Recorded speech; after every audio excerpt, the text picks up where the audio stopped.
तो आज की वीडियो में हम लोग समझेंगे कि क्यों हम लोग अनवर्दी फील करते हैं, why we feel unworthy most of the time. And I am sure कभी ना कभी आपने इस तरह का माइंडसेट, इस तरह के नेगेटिव थॉट अपने अंदर सोचा ही होगा। कई बार ऐसा होता है कि हमको अंदर से फीलिंग आती है कि मैं बिल्कुल भी वर्दी नहीं हूँ किसी भी चीज़ के, या बहुत से ऐसे लोग होते हैं, आपके टीचर्स होते हैं, समटाइम्स आपके पेरेंट्स होते हैं, आपके फ्रेंड्स होते हैं, सोसाइटी होती है, वो आप पे पिन पॉइंट करते हैं कि तुम वर्दी नहीं हो, तुम कुछ नहीं कर सकते। I have been there, I have understood this and I know कि मैं इसको कैसे क्योर कर सकता हूँ। आप थोड़ा डीप जाएंगे, अंडरस्टैंड करेंगे ईच एंड एवरीथिंग।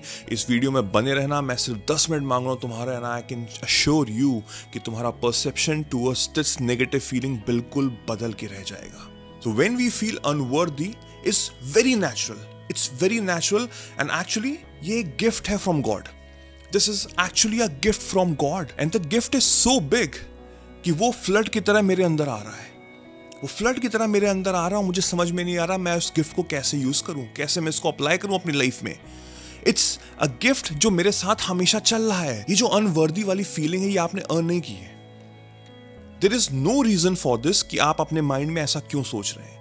जैसे कि सन सुबह उठता है, मून रात में आता है, फ्लावर्स खूबसूरत क्यों होते हैं, मड इतना गंदा क्यों होता है, हम लोग क्यों एग्जिस्ट करते हैं इस वर्ल्ड में। It's a mystery, right? It's just a mystery. We don't know the actual figures and facts, बस वो है। Same goes with this feeling of being unworthy. है वो फीलिंग, कोई इसमें लॉजिक और कोई भी इसमें रीजन नहीं है जो हम लोग सोच रहे होते हैं। And it's very natural to feel unworthy. हमने कभी ना कभी ये एक्चुअल फीलिंग फेस जरूर की होगी और एक शैडो की तरह मेरे साथ चलती है, बिकॉज लोग हमको भूलने नहीं देते हैं। माई पॉइंट इज कि इस पे ऑब्सेशन लेके मत बैठना, ऑब्सेस होके मत सोचना कि मैं अनवर्दी हूं। This feeling and this thought will also go. Feel compassion when you feel unworthy, because God is also compassion. मैंने स्टार्टिंग में बोला ना, it's a gift from God. God is compassionate. जो ऊपर वाला है वो ये नहीं सोचता कि तुम वर्दी हो कि नहीं हो, तभी तुमको वो गिफ्ट मिलेगा। उसको फर्क नहीं पड़ता कि तुमने पाप किए हैं या पुण्य किए हैं, उसको कोई फर्क नहीं पड़ता। Everything is equal in his perception, in his mindset. इसका एक आपको एक स्टोरी सुनाता हूं जिससे आपको और अच्छे समझ में आएगा। एक बहुत ही अमीर इंसान था, बहुत ही अमीर इंसान। उसका एक बहुत बड़ा फार्म हाउस था, वहां पे बहुत सारे पेड़ लगे हुए थे और उसमें फ्रूट्स निकल आए थे। तो उसने मॉर्निंग में सुबह सुबह एक ग्रुप ऑफ वर्कर्स को बुलाया ताकि वो बहुत सारे फ्रूट्स जो हैं वो निकाल सके। दोपहर हुई तब उसको समझ में आया कि जो ग्रुप ऑफ वर्कर्स आए हैं वो बहुत कम है, तो मुझे फिर से एक और ग्रुप ऑफ वर्कर्स को बुलाना पड़ेगा। फिर दोपहर के बाद और एक ग्रुप ऑफ वर्कर्स आए, उनने काम शुरू कर दिया और शाम तक उसको समझ में आया कि अभी मुझे और वर्कर्स की जरूरत है, बिकॉज इतना बड़ा फार्म है, इतने सारे पेड़ लगे, इतने सारे फ्रूट्स हैं जो निकलने हैं। शाम होते होते थर्ड सेट ऑफ ग्रुप्स आए, बट तब तक इतनी रात हो गई थी कि वहां पे कुछ दिख नहीं रहा था। तो third set of group work नहीं कर पाए। रात में पैसे देने की बारी आई, तो जो रिच मैन आया और तीनों ग्रुप को इक्वल अमाउंट ऑफ पैसे दिए। जो पहला ग्रुप था जो स्टार्टिंग से काम कर रहा है सुबह से लेके शाम तक, उनको बड़ा ऑकवर्ड फील हुआ। उनको लगा कि ये क्या हो रहा है, मेरे साथ तो नाइंसाफी हुई है। मैं तो सुबह से लेकर शाम तक काम कर रहा हूं, मुझे भी वही पैसे मिले, और जो थर्ड पर्सन, जो थर्ड ग्रुप जो आया, जिसने कुछ काम तक नहीं किया, बस वो आया वैसे अंधेरा हो गया, उसको भी सेम पैसे मिले। ऐसा क्यों? तो रिच मैन हंसा और उसने कहा कि मेरी और तुम्हारी क्या बात हुई थी कि तुम ये काम करोगे और मैं तुमको इतना पैसा दूंगा, राइट? वो तुमको मिल गया। तो थर्ड ग्रुप है, उसको पैसा क्यों मिला? बिकॉज मेरे पास है देने के लिए। ये मेरा पैसा है, मैं चाहूं जिसको दे सकता हूं। तुम कोई नहीं होते हो मुझे बताने वाले कि मैं उसको पैसा दूं कि ना दूं। That rich man was a compassionate person. Same is God. God ने कहा है, the people that are working hard, the doers, they will receive the amount as per what they are doing, how much they are working hard. And same goes with the lovers. And same goes with the sinners. And same goes with the people who are enjoying their life. सबको same मिलेगा। मेरे यहां पे कोई भी comparison नहीं है। There is no such thing as saint and sinners. And same thing is happening with you also. तुमने कोई चीज स्पेशल नहीं की है, उसके पास इतना सब कुछ है देने के लिए कि वो तुमको दे रहा है। और ये जो अनवर्दी फीलिंग है ना, ये गिफ्ट है। क्यों?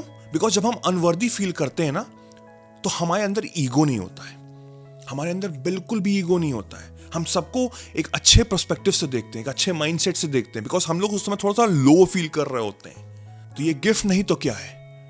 कि आप सबको इक्वल फील करा रहे हैं। बट अगर आप ऑब्सेस हो गए कि मैं तो अनवर्दी हूं, मैं इसके आगे नहीं स्टेप ले पाऊंगा, तो वो गिफ्ट एक कर्स बन जाएगा। God is in every moment. वो हर दिन आता है, हर मोमेंट में आता है, इस समय भी है। बट द प्रॉब्लम इज हमारी आंखें बंद हैं, हमारे दरवाजे बंद हैं, हम वो दरवाजा खोल ही नहीं रहे, हम वो गिफ्ट रिसीव ही नहीं कर रहे, हम वो गिफ्ट एक्सेप्ट ही नहीं कर रहे। बाइबल में कहा गया है ना, knock and the door shall be open, ask and you shall receive, seek and you shall find. Are we doing all these things? Probably not, because हमारी आंखें बंद है, हमारा दरवाजा बंद है। The God is there, the God is there to shower you with each and everything that you probably deserve in this life. जो आपको लगता है कि आपको वो अच्छा इंसान बना सकता है, बेहतर इंसान बना सकता है। बट अगर मैं ऑब्सेस रह गया जिंदगी भर यही सोचता रहूं कि मैं अनवर्दी हूं, बिकॉज लोग मुझे नीचे ड्रैग डाउन कर रहे हैं, बिकॉज लोग कह रहे हैं या मेरे अंदर एक फीलिंग आ रही है, तो मैं वो गिफ्ट कभी भी एक्सेप्ट नहीं कर पाऊंगा। इट्स लाइक एक बेगर को अगर कोहिनूर डायमंड मिल जाए तो वो क्या कहेगा?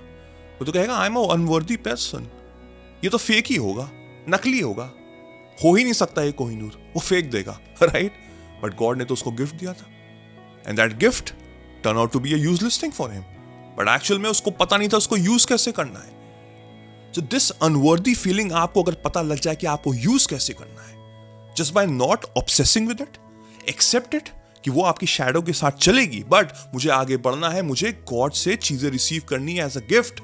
दैट मेरा ईगो खत्म हो रहा है, मेरे अंदर कंपैशन आ रहा है, मैं एक अच्छी फीलिंग लेके आगे बढ़ रहा हूं, because God is ready to give you gift any time. But are you ready? Probably not. But the moment you will accept whatever things that is happening in your life, you will start to receive gifts from God. And that gifts can make you a better person. There is no difference between saint and sinners in God's perspective. It really doesn't matter. All that matters is inside you कि आप क्या सोच रहे हो। आपकी सोच जो भी होगी वही आपका फ्यूचर डिफाइन करेगा। अपनी सोच बदलो, आगे बढ़ो, एक्सेप्ट करो चीज़ों को, and you will feel the difference in your life.